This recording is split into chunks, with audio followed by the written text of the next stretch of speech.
Friends, मैं हूं महेश महतो और आप देख रहे हैं हमारा यूट्यूब चैनल भूगोल फॉर यू। आज के इस लेक्चर वीडियो में हम लोग कक्षा 12 विषय भूगोल भारत लोग और अर्थव्यवस्था के अंतर्गत इकाई 3 अध्याय 5 भू संसाधन तथा कृषि के अंतर्गत भारत के प्रमुख रोपण फसलों के विषय में जानेंगे। भू संसाधन तथा कृषि से संबंधित या 9वां लेक्चर वीडियो है। इससे पूर्व हम लोग भू संसाधन तथा कृषि से संबंधित अन्य विषय बिंदुओं को पिछले 8 लेक्चर वीडियो में विस्तार पूर्वक चर्चा कर चुके हैं। अगर आप लोगों ने इन वीडियो को अब तक नहीं देखा है तो ऊपर आई बटन तथा नीचे डिस्क्रिप्शन में इसका लिंक दिया हुआ है, इसे क्लिक करके देख सकते हैं। तो आज के वीडियो सत्र में हम लोग भारत के प्रमुख रोपण फसलें जैसे गन्ना, चाय और कॉफी के बारे में जानेंगे। भारत में गन्ना, चाय, कॉफी के उत्पादन के लिए किन किन भौगोलिक दशाओं की आवश्यकता पड़ती है, भारत में गन्ना, चाय, कहवा का उत्पादन तथा वितरण किस प्रकार से है तथा इससे संबंधित अन्य तथ्यों को भी हम लोग जानेंगे। साथ ही साथ इसमें मानचित्र के माध्यम से भी देखेंगे कि भारत में इसका वितरण किस प्रकार से है। तो वीडियो के अंत तक जरूर बने रहें। तो आइए वीडियो को शुरू करते हैं। रोपण फसलें। रोपण फसलें उन फसलों को कहा जाता है जिसका विकास औपनिवेशिक काल के दौरान हुआ था। विशेष करके चाय, कॉफी, गन्ना, अनानास, ये जो रोपण फसलें हैं इसका विकास औपनिवेशिक काल के दौरान हुआ था। इन फसलों की प्रमुख विशेषता यह होती है कि इन्हें बार बार लगाने की आवश्यकता नहीं होती है। एक बार लगाने के बाद इसके उत्पादन कई वर्षों तक प्राप्त किया जा सकता है। जैसे चाय को लगाने के बाद बार बार उसे लगाने की आवश्यकता नहीं होती है। साथ ही साथ जैसे रबड़ को लगाने के बाद, एक बार लगाने के बाद कई वर्षों तक जो भी रोपण की फसलें हैं उसे बार बार लगाने की आवश्यकता नहीं होती है। ये इसकी प्रमुख विशेषता है। इसके अंतर्गत मुख्य रूप से गन्ना, चाय, कॉफी, रबड़, केला, अनानास, कोको आदि को प्रमुख रूप से उगाए जाते हैं। भारत में गन्ना, चाय तथा कॉफी प्रमुख रोपण फसल के रूप में उगाई जाती है। यहाँ पर फोटो में दिखाया गया है, ये गन्ने की फसल है, ये चाय की फसल है और ये कॉफी की फसल है। गन्ने के विषय में अब हम लोग जानते हैं। गन्ना भारत के प्रमुख रोपण फसल है और यह एक प्रकार का नकदी फसल भी है। इसका उत्पादन और वितरण के विषय में तथा इसकी भौगोलिक दशाओं के विषय में और इससे संबंधित अन्य तथ्यों के विषय में जानते हैं। गन्ना एक प्रकार का व्यापारिक फसल है। यह किसानों के लिए प्रमुख नकदी फसल के रूप में भी उगाई जाती है या जानी जाती है। गन्ना एक बांस परिवार का पौधा है। इसका उद्गम स्थल भारत ही है।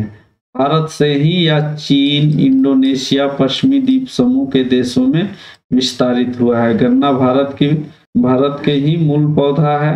गन्ने से निकलने वाले रस का 2/3 भाग का उपयोग चीनी बनाने के लिए किया जाता है तथा शेष भाग का उपयोग गुड़, खंडसारी, रस एवं बीज के रूप में प्रयोग किया जाता है।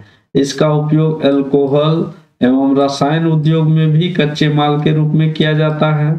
गन्ने से रस निकालने के बाद बचा हुआ अवशेष भाग को ईंधन तथा बिजली उत्पादन के लिए किया जाता है। गन्ने से इथेनॉल भी बनाया जाता है जो पेट्रोल में 10% मिलाकर ऑटोमोबाइल के ईंधन के रूप में उपयोग किया जाता है। भविष्य में इसे पेट्रोल के रूप में भी देखा जा सकता है।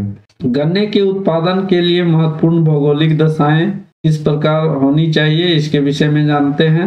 गन्ना एक उष्णकटिबंधीय फसल है। सिंचाई की सुविधा नहीं होने पर यह केवल आर्द्र और उपाद्र जलवायु वाले क्षेत्रों में बोई जा सकती है। इसके उत्पादन के लिए निम्न आदर्श भौगोलिक दशाओं की आवश्यकता होती है। तापमान की बात करें तो गन्ने की खेती के लिए लगभग 1 वर्ष का समय लगता है। इसके उत्पादन के लिए 20 से 30 डिग्री सेंटीग्रेड तापमान की आवश्यकता होती है। पाला इस फसल के लिए भी काफी हानिकारक होता है कपास की भांति तथा कम तापमान वाले क्षेत्रों में यह देरी से तैयार होता है। वर्षा की बात करें तो गन्ने के उत्पादन के लिए 100 से 150 सेंटीमीटर वार्षिक वर्षा पर्याप्त होती है। कम वर्षा वाले क्षेत्रों में सिंचाई की आवश्यकता होती है। भारत में इसकी खेती अधिकतर सिंचित क्षेत्रों में की जा सकती है। फसल कटाई के समय शुष्क मौसम इसके मिठास में वृद्धि करता है। मृदा की बात करें तो गन्ना उत्पादन के लिए नाइट्रोजन एवं जीवाश्म युक्त उपजाऊ मृदा उपयुक्त होती है। इसके लिए उपजाऊ गहरी चिकनी लावा युक्त काली मृदा भी उपयुक्त होती है। खाद या उर्वरक की बात करें तो गन्ना मृदा की उर्वरकता शक्ति को जल्द ही समाप्त कर देती है, क्योंकि इसकी ऊंचाई अन्य फसलों से काफी अधिक होती है तथा लंबे समय तक खेतों में रहती है। अतः इसके लिए गोबर, कंपोस्ट, हरी खाद, जैविक एवं रासायनिक खाद की आवश्यकता होती है। अब जानते हैं गन्ना के भारत में उत्पादन किस प्रकार से है तथा इसका वितरण किस प्रकार से है। गन्ना उत्पादन में भारत ब्राजील के बाद दूसरा प्रमुख उत्पादक देश है। गन्ना उत्पादन के मामले में विश्व का दूसरा बड़ा देश है। वर्ष 2014 में विश्व के कुल गन्ना उत्पादन का लगभग 19% भाग भारत के द्वारा किया गया था। भारत में उत्तर प्रदेश कुल गन्ने उत्पादन का 40% भाग उत्पादन करता है। देश के कुल बोए गए क्षेत्र का लगभग 2.4% भाग पर गन्ने की खेती की जाती है। उत्तर प्रदेश के अलावे अन्य गन्ना उत्पादक राज्यों में महाराष्ट्र, कर्नाटक, तमिलनाडु, आंध्र प्रदेश, बिहार, हरियाणा, पंजाब, गुजरात प्रमुख राज्य हैं। गन्ने उत्पादन की दृष्टिकोण से उत्तरी भारत का प्रमुख स्थान रहा है, परंतु वर्तमान समय में इसका विस्तार दक्षिणी क्षेत्रों में हो रहा है, जहां समुद्री जलवायु के कारण प्रति हेक्टेयर उत्पादन उत्तरी भारत की तुलना में अधिक है। यहाँ हम लोग मानचित्र के माध्यम से भारत में गन्ना उत्पादक क्षेत्रों के विषय में जानते हैं। इस मानचित्र में गन्ना उत्पादक क्षेत्रों को प्रदर्शित किया गया है। हरे रंग से जो दिखाया गया है वह भारत के गन्ना उत्पादक राज्य है। अगर उत्तर में देखें तो उत्तर प्रदेश जो है प्रमुख राज्य है। संपूर्ण उत्तर प्रदेश में इसकी खेती की जाती है। साथ ही साथ पश्चिमी बिहार, उत्तरी पश्चिमी पंजाब और हरियाणा में भी इसकी खेती की जाती है। साथ ही साथ अगर गुजरात में देखें तो गुजरात के दक्षिण पश्चिम वाले हिस्सा में, महाराष्ट्र के जो कपास वाले क्षेत्र है, यहाँ भी गन्ने के उत्पादन किया जाता है। और कर्नाटक, साथ ही साथ तमिलनाडु के कुछ हिस्सों में और आंध्र प्रदेश के तटीय क्षेत्रों में गन्ने का उत्पादन किया जाता है। अब देखते हैं चाय के बारे में। चाय भारत की प्रमुख पेय फसल है। साथ ही साथ यह रोपण कृषि का प्रमुख फसल है। भारत में चाय काफी लोकप्रिय है। साथ ही साथ भारत से चाय का अधिक मात्रा में निर्यात भी किया जाता है। तो आइए जानते हैं चाय से संबंधित अन्य तथ्यों को। भारत में चाय का उत्पादन तथा वितरण किस प्रकार से है, साथ ही साथ इसके भौगोलिक दशाओं के विषय में भी जानते हैं। तो चाय रोपण कृषि का प्रमुख फसल है। चाय के सबसे ऊपरी कोमल पत्तों को पेय पदार्थ के रूप में उपयोग किया जाता है। चाय की जो कोमल पत्तियां होती है, सबसे ऊपर में 2 से 3 पत्तियों को तोड़ करके उसे सुखा करके किण्वित करके चाय तैयार किया जाता है। चाय के ऊपरी 2-3 कोमल पत्तियों को कैफीन तथा टैनिन, ये याद रखने वाली बात है, कैफीन तथा टैनिन की प्रचुरता पाई जाती है। इसी कैफीन तथा टैनिन के कारण स्फूर्तिदायक पेय पदार्थ के रूप में चाय का उपयोग किया जाता है। काली चाय में चाय की पत्तियों को किण्वित करके तैयार किया जाता है, जबकि चाय की हरी पत्तियां अकिण्वित होती है। चाय उत्तरी चीन के पहाड़ी क्षेत्रों की देशज फसल है। भारत में चाय की खेती पहली बार व्यावसायिक स्तर पर 1840 ईस्वी के दशक में अंग्रेजों द्वारा असम की ब्रह्मपुत्र घाटी में प्रारंभ की गई, जो वर्तमान समय में देश के प्रमुख चाय उत्पादक क्षेत्र है। 1840 ईस्वी के बाद इसकी कृषि पश्चिम बंगाल के उप हिमालयी भागों में अर्थात दार्जिलिंग, जलपाईगुड़ी तथा कूच बिहार जिलों में प्रारंभ की गई। दक्षिण भारत में चाय की खेती पश्चिमी घाट के नीलगिरी तथा इलायची की पहाड़ियों के निचले ढालों पर की जाती है। चाय की उपज के लिए भौगोलिक दशाओं की बात करें तो चाय उष्ण आर्द्र तथा उपोष्ण आर्द्र कटिबंधीय फसल है, जिसके लिए निम्न भौगोलिक दशाओं की आवश्यकता होती है। तापमान की बात करें तो चाय के उत्पादन के लिए 25 डिग्री से 30 डिग्री सेंटीग्रेड तापमान की आवश्यकता होती है। वर्षा की बात करें तो वर्षा अत्यधिक मात्रा में इसकी आवश्यकता होती है। 200 सेंटीमीटर से 250 सेंटीमीटर वार्षिक वर्षा इसके लिए उपयुक्त मानी जाती है। मृदा की बात करें तो मृदा गहरी उर्वर जिसमें फास्फोरस, पोटास, लोहांश तथा ह्यूमस पर्याप्त मात्रा में हो, ऐसी मृदा चाय के लिए उपयुक्त मानी जाती है।